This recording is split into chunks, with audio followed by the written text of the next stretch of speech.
it shall come to pass that everyone that is left of all the nations which came against Jerusalem shall even go up from year to year to worship the King, the Lord of hosts, and to keep the Feast of Tabernacles. And it shall be that whoso will not come up of all the families of the earth unto Jerusalem to worship the King, the Lord of hosts, even upon them shall be no rain. And if the family of Egypt go not up, and come not, that have no rain, there shall be the plague wherewith the Lord will smite the heathen that come not up to keep the Feast of Tabernacles. This shall be the punishment of Egypt, and the punishment of all nations that come not up to keep the Feast of Tabernacles.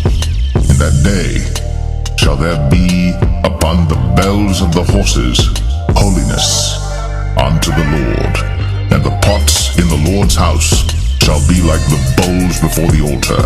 Yea, every pot in Jerusalem and in Judah shall be holiness unto the Lord of hosts, and all they that sacrifice shall come and take of them, and seethe therein.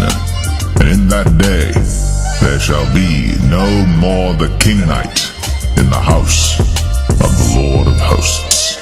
Zechariah 12:1. The burden of the word of the Lord for Israel, saith the Lord, which stretcheth forth the heavens, and layeth the foundations of the earth, and formeth the spirit of man within him. Behold, I will make Jerusalem a cup of trembling unto all people round about. Why? Because the Lord is going to magnify his elect. They're shaking in their boots right now,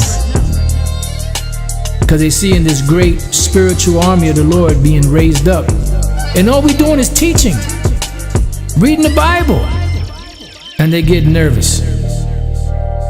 So just imagine when the Lord give us power, when they shall be in the siege both against Judah and against Jerusalem. And right now we are in a siege. The world is in a siege by these demonic international banking families. It says, and in that day will I make Jerusalem a burdensome stone for all people. All that burden themselves with it shall be cut in pieces. This is dealing with the land, true, but it's really dealing with the people, because they're going to get jacked up, though all the people of the earth be gathered together against it. In that day, saith the Lord, I will smite every horse with astonishment, and his rider with madness, and I will open mine eyes upon the house of Judah, and will smite every horse of the people with blindness.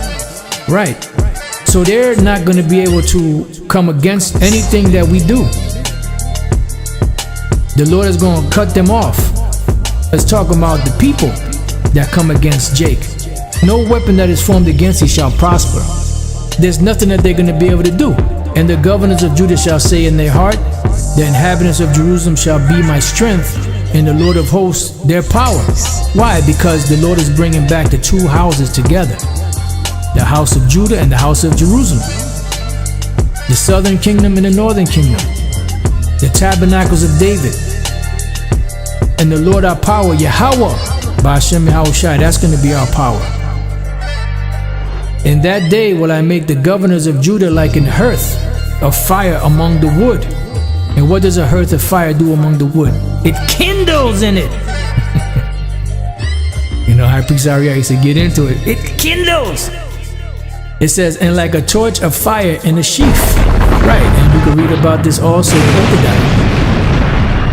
How the tribes are going to get together, and it's going to be an Edomite roast, man.